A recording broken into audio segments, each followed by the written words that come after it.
Welcome back to Talking Elvis, and thank you if you have already subscribed to the channel. I'm doing this for a bit of fun because I'm an Elvis fan. Before I go into today's video, if you remember, the last one was about a piece of floor that I stole from Lauderdalecourts. I found some footage from before that time. 33 years ago I filmed this in 1992. I want to share it with you because it's pretty cool. Lauderdalecourts is an important part of Elvis history. Elvis moved there at the age of 14 and he stayed there until 1953 when he was 18. So very impressionable years. It was completely evacuated in 2000. Everybody was evicted and it's now being completely renovated.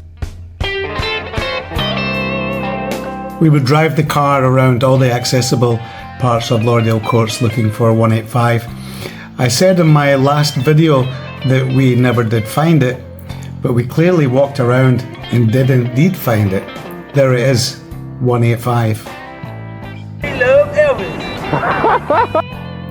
It wasn't a safe neighbourhood, but as you can see, that guy was completely friendly. No issues at all. And there's a woman even sweeping up.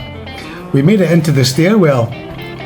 For whatever reason, I don't know, but we didn't find 328 at that time. I later did, as you saw in my other video. When I was making coffee this morning, I was thinking about the page Talking Elvis, and I was thinking about why am I doing it? Doing it because I'm a fan and it gives me pleasure, right?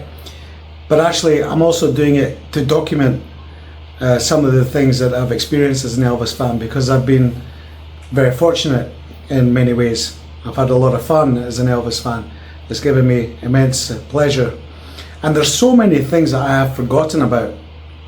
I can see here in 2007 that I was at Lauderdalecourts again and I had completely forgot about it.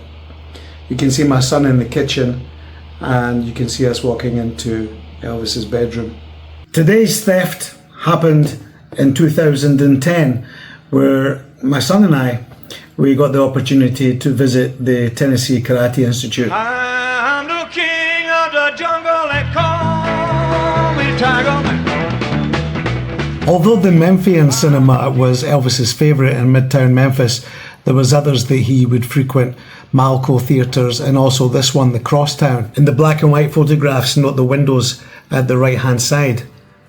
This is how it looks like today. Funded by Elvis but formed by Red West, Bill Wallace and Patrick Wern, the Tennessee Karate Institute opened its doors in 1974.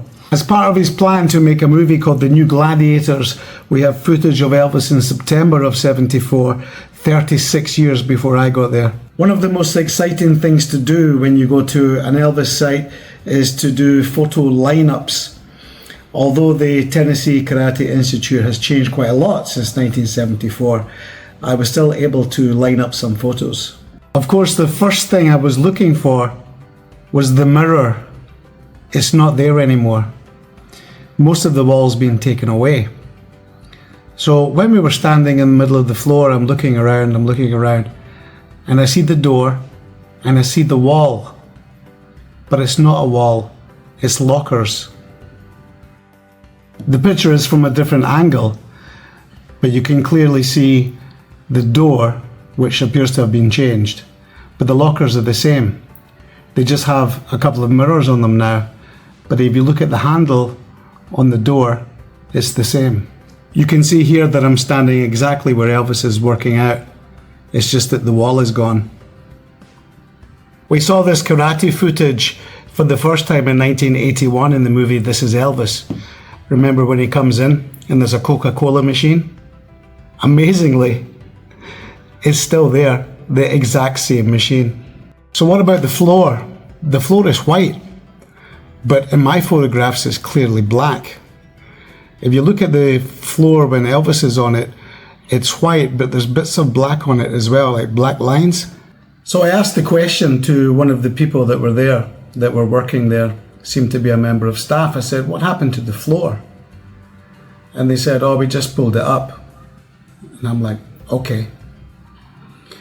So there was a group of people there and everybody was kind of talking around, and I started walking around and going to different parts of the building and trying to open doors.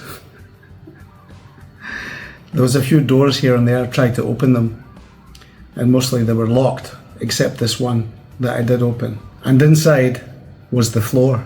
I waited for a moment where I knew I could get a quick escape. I'm sure it wasn't that much of a big deal, but I took a piece of the floor, and here it is. So the white floor is very dirty, but it's got the black marks, the same as in the film with Elvis.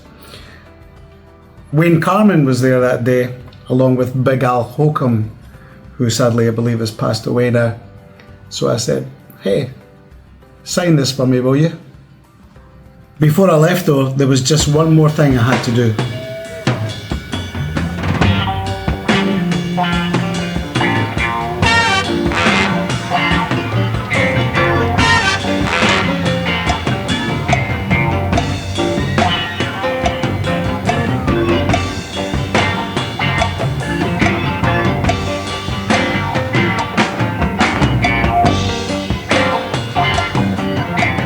Oh, you're a lonely woman, and I love you. But someone else is waiting, and he owns you. If he should ever wake up, be sure you stole you straight up. If you walk in your sleep, don't mention my name.